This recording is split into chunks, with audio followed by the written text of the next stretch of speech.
Hello, everyone. Welcome to the second webinar of the Agile Project Management in Technical Writing series, which is delivered to you by joint efforts of SOAP Technical Communication and 3DI Poland. My name is Gosia Radymiak, and I'm the head of SOAP. And my guest for today and for the next two webinars is Paweł Kowaluk, who is technical director at 3DI Poland. Today, Paweł will tell us about Scrum meetings in technical writing projects, how to use them to keep your projects rolling. Before we start, I have three technical items to share with you. For those of you who are with us for the first time, during the whole webinar, everybody apart from Paweł and myself is muted, but you can ask your questions in the live chat on YouTube. You will also be able to add comments after we publish this recording. And about the recording, the webinar is being recorded and it will be published on YouTube. So if you like it, you'll be able to share it with your colleagues or friends or your mom. And the last thing is, I encourage you to book your time next Thursday, 5 p.m. This is when we are going to deliver the third part of the series with Paweł again. Okay, that's everything on my side. Paweł, you may begin. Thank you, Gosia. Good evening, everyone. Thanks for joining. I want to talk about the Scrum meetings. If you watched the previous webinar, there was mention of those meetings and how they play a role in the development of a project and in the running of a project. Now, if you haven't seen the webinar, I encourage you to do so. It's available on YouTube. But let's focus on today's topic, which is those Scrum meetings. I would like to focus your attention on those words used in the title of this presentation, Technical Writing Services Company, just because there might be slight differences between what we do and what you do if you're a technical writer at a company and working on internal projects. Those differences are around responsibility for deliverables and your access to SMEs. But in many cases, those things are going to be very similar, because in many cases, the SMEs are a separate organization, engineering, and they don't have time to help you. So you kind of have to handle them similarly. When I say we deliver services, we maintain documentation for our clients or customers, or we create new documentation for our customers, or we do some sort of a project. So there are various services at the same time, and the same team are handling multiple customer accounts. So this could be similar to what you do at your company. You could be developing manuals for one product, and then maybe user guides for another product, and then maybe something else for a third product. That's pretty much the same case here, except those products are tied to different companies for us, for our writers. Okay, so you're a technical writer. We've established that, and that's the same whether you're at a services company or within a company. Now, all writers have pretty much similar ranges of duties, and let me try to enumerate just a few and see if you can relate to those. So the basic thing you do is you research topics. You need to find out about a thing that you're describing. You need to get to know a piece of equipment or a piece of software. You need to find out about a particular branch of medicine, for example, when you're writing for medical equipment that helps you take blood measurements. Maybe you read up on the units, on the safety procedures, and so on. So research is one. You also have SMEs or SMEs that you go to and you ask them questions, and they are the guys who know. So you prepare content and you show it to them, and they review it, and they let you know their feedback. And they are the ones who tell you about features that are going to be developed that you need to describe in a particular product.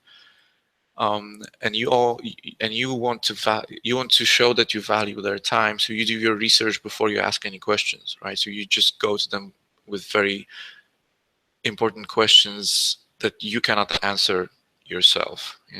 You wouldn't come to them with something that you can Google or something that you can find in existing documents.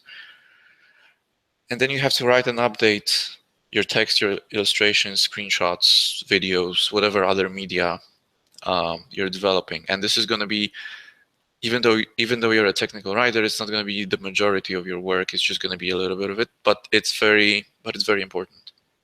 All this research and the SME questions that you've been asking lead up to updating.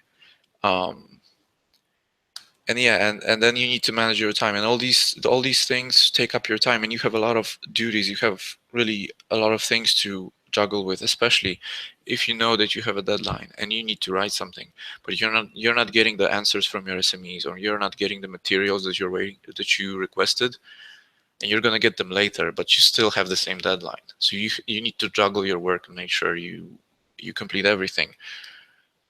And then you have your team who you want to interact with, not just because you're in the same building and you want to be friends or colleagues, but those people can help you. They know things.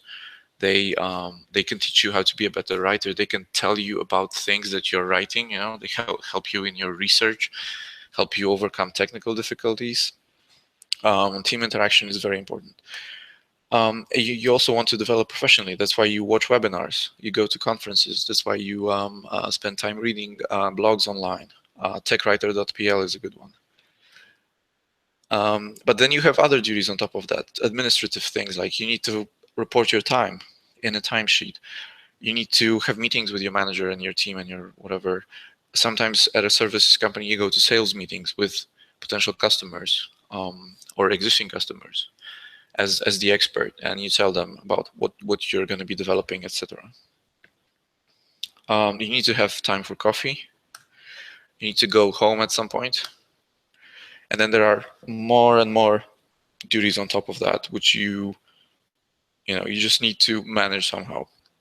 The question is, do we need another meeting in all of this? And the answer may surprise you. Yes. Now, the reason I'm saying this is, well, maybe you don't need all those meetings, but you do need those Scrum meetings. That's the point I want to make. And you need them because they're going to help you with the majority of your core duties as a technical writer, namely these.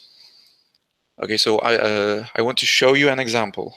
Of how your Scrum meetings can help you research, interview SMEs, do your updates, manage your time, and interact with your team.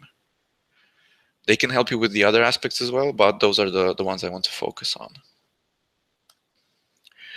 So a typical Scrum meeting takes place every day. It's going to be a stand-up meeting, or in our case, we do a sit-down stand-up meeting, meaning we go to our conference room, sit around the table, sip some coffee, and we take turns talking about two things: what I did yesterday, what I'm doing today. It's not to justify your existence or to show people that you are working, even though you look like you're on Facebook all day. It's not for that. It's you tell them what you did yesterday because it may help them with what they're doing. And you tell them what you're doing today because they may help you with what you're trying to achieve. So important things during the Scrum meeting is that the time needs to be limited. Somebody needs to be the Scrum Master, the moderator needs to tell you when to stop. Needs to rush people along. Everybody's got a little bit of time to talk.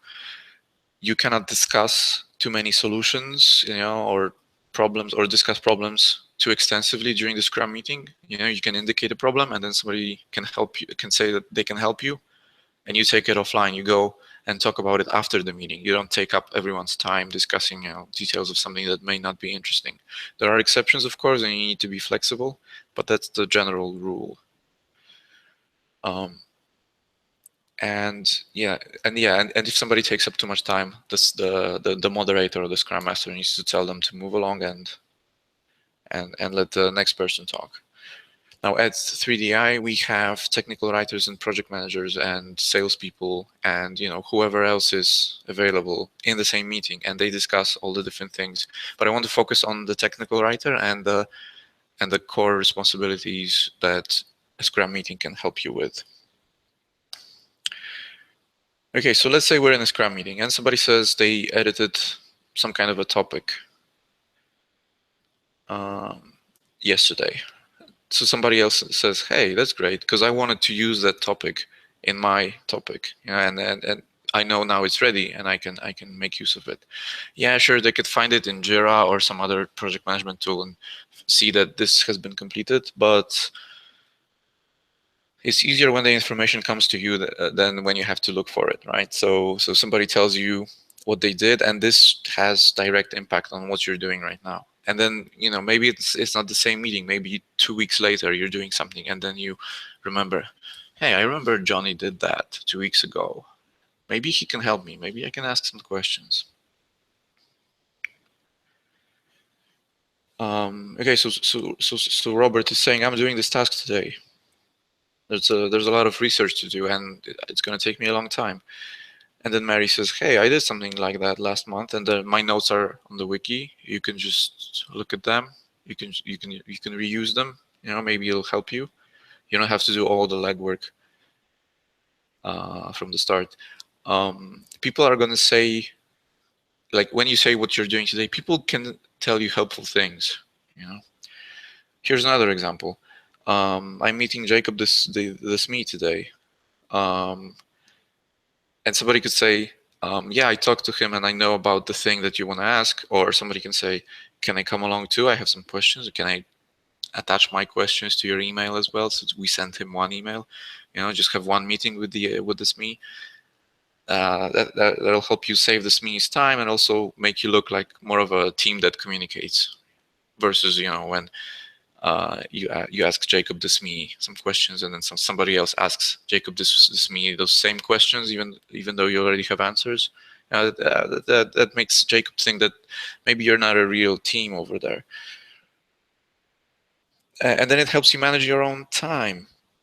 Like somebody gives you one of those copy-paste tasks where you have to go over all the snippets and update all the links, and somebody else says, hey, we do have a tool for that. There's a script, there's a macro, there's a plugin that we use, which could help you. And those are going to be various things that you may not know, but somebody else knows. There's a bunch of templates that you can use. Maybe there's a quicker tool for doing something. Maybe there's a website where you can convert your PDFs to OCR Word documents or something. Who knows? Just if you say it, you will see if somebody has helpful suggestions. Now here it's important that the person says, we have a tool for that. I'll show you after the meeting. You don't go into the details right now because not everyone is interested. And people will remember that there's a tool for that maybe, and maybe they'll use that. But it's definitely not worth wasting their time right now. And then it makes you work together as a team. That's the last point that I want to make here. You're in the same room every day, and you know what the struggles are between all of you and the individual struggles that everyone has, the problems, the successes, and it makes your teammates look more human to you, so you can relate better. Now, this is something that's very intangible and hard to quantify, but I've seen that here at the 3DI team. People are closer together now than we've been using Scrum meetings for a few months. Okay, so to sum up, these are the core technical author duties that I think Scrum meetings can help you with. There might be more, but like I said, these are the most important ones. That's all I have prepared for today. Gosha, are there any questions? Hey, Paweł, thank you. Let me check. So far, we don't have any questions posted, but I do have a question. Have you ever experienced this issue when you meet for a Scrum meeting and everybody feels like, okay, we've just talked about it, nothing really has changed since the last meeting, what we're doing here, are we wasting our time? Do you know this feeling, and maybe do you have Yeah, no, I absolutely don't know this feeling because people do something every day, right?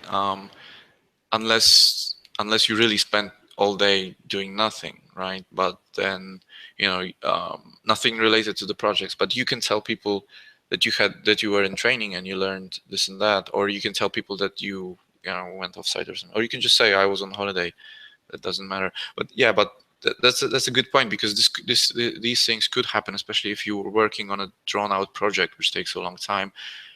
But I think the perception of I haven't done anything is based on how segmented your tasks are, meaning how small they are.